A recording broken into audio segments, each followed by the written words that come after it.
René Guénon, symbole de la science sacrée. 8e partie, symbolisme du cœur. Chapitre 72, l'œil qui voit tout. Un des symboles qui sont communs au christianisme et à la maçonnerie est le triangle dans lequel est inscrit le tétragramme hébraïque, ou quelquefois seulement un yod, première lettre du tétragramme, qui peut en être regardé ici comme une abréviation, et qui d'ailleurs, en vertu de sa signification principielle, constitue aussi par lui-même un nom divin, et même le premier de tous suivant certaines traditions. Parfois aussi, le yod lui-même est remplacé par un œil, qui est généralement désigné comme œil qui voit tout. La similitude de forme entre le yod et l'œil peut en effet se prêter à une assimilation, qui a d'ailleurs de nombreuses significations, sur lesquelles, sans prétendre les développer ici entièrement, il peut être intéressant de donner tout au moins quelques indications. Tout d'abord, il y a lieu de remarquer que le triangle dont il s'agit occupe toujours une position centrale, et que de plus, dans la maçonnerie, il est expressément placé entre le soleil et la lune.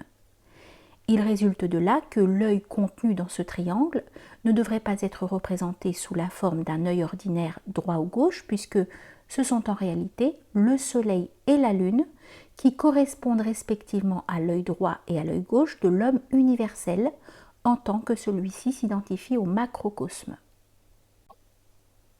Pour que le symbolisme soit entièrement correct, cet œil devrait être un œil frontal ou central, c'est-à-dire un troisième œil, dont la ressemblance avec le yod est encore plus frappante.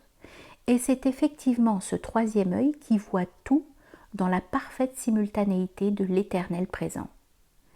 À cet égard, il y a donc, dans les figurations ordinaires, une inexactitude qui introduit une asymétrie injustifiable et qui est due sans doute à ce que la représentation du troisième œil semble plutôt inusitée dans l'iconographie occidentale, mais quiconque comprend bien ce symbolisme peut facilement la rectifier. Le triangle droit se rapporte proprement au principe, mais quand il est inversé par reflet dans la manifestation, le regard de l'œil qu'il contient apparaît en quelque sorte comme dirigé vers le bas, c'est-à-dire du principe vers la manifestation elle-même. Et outre son sens général d'omniprésence, il prend alors plus nettement la signification spéciale de providence. D'autre part, si ce reflet est envisagé plus particulièrement dans l'être humain, on doit noter que la forme du triangle inversé n'est autre que le schéma géométrique du cœur.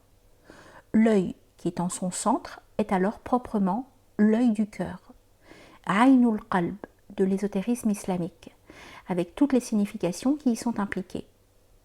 De plus, il convient d'ajouter que c'est par là que, suivant une autre expression connue, le cœur est ouvert, al-qalbul maftuh.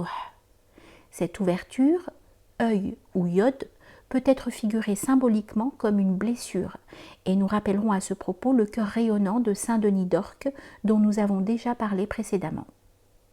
Et dont une des particularités les plus remarquables est précisément que la blessure, ou ce qui en présente extérieurement l'apparence, affecte visiblement la forme d'un yod. Ce n'est pas tout encore. En même temps qu'il figure l'œil du cœur, comme nous venons de le dire, le yod, suivant une de ses significations hiéroglyphes, représente aussi un germe contenu dans le cœur assimilé symboliquement à un fruit.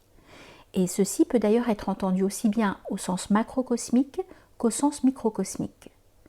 Dans son application à l'être humain, cette dernière remarque est à rapprocher des rapports du troisième œil avec le louz, dont l'œil frontal et l'œil du cœur représentent en somme deux localisations différentes, et qui est aussi le noyau ou le germe d'immortalité.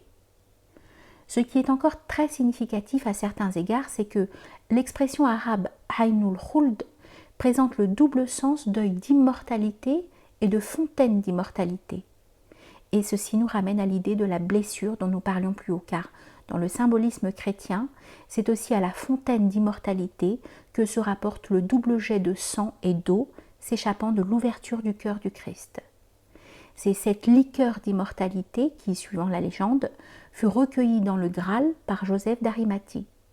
Et nous rappellerons enfin à ce sujet que la coupe elle-même est un équivalent symbolique du cœur, et que tout comme celui-ci, elle est aussi un des symboles qui sont schématisés traditionnellement par la forme du triangle inversé.